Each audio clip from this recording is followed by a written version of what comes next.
How's it, guys? I wanted to put a very quick video together on how to play the verse to Stop This Train.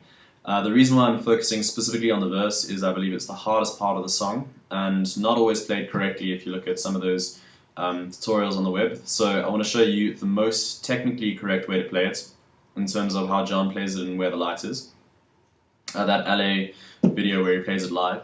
But it is very tricky, so just be aware that this might take a bit of time to get into.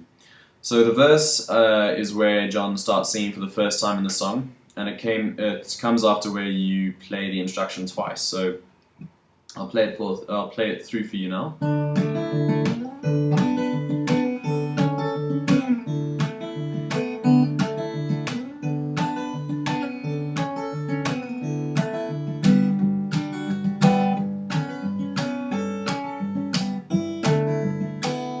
Okay, so that last little bit there was the verse. It's very difficult because you're essentially anchoring your thumb here and then moving to quite a difficult chord, especially this one here, where you've essentially got your pinky and your third finger playing two different strings. So I'm not going to focus too much on the strumming pattern because I think a lot of the YouTube videos out there really do a good job of explaining it.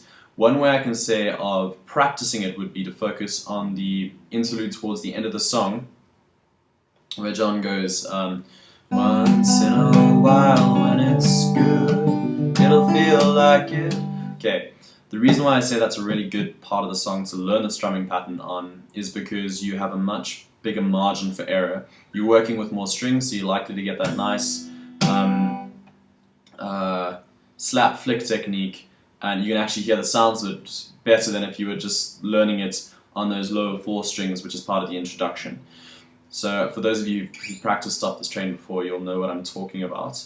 But for those of you who haven't, as I said, follow my advice and start with that interlude, and you'll have that slap flick technique down in no time. In terms of the verse itself, so you're going to start there. As I said, the entire verse, your thumb is anchored to the 3rd fret on the low E string. You're going to have your 3rd finger on the 2nd fret of the high E string, your 4th finger on the B string on the 3rd fret. So that's your first chord. Then there you're going to swing across to this very difficult chord here. That's your second chord.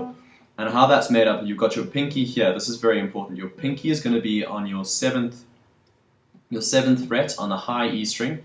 You're going to have your B string is open now, and your G string, you're going to have your 3rd finger on your G string on the 6th fret, okay?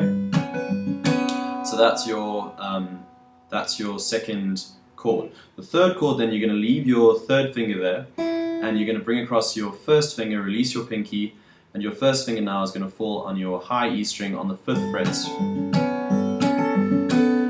And then lastly, you're going to swing across after that and land up here with your 1st finger on your G string on the 2nd fret. So in total, it's a sound like this.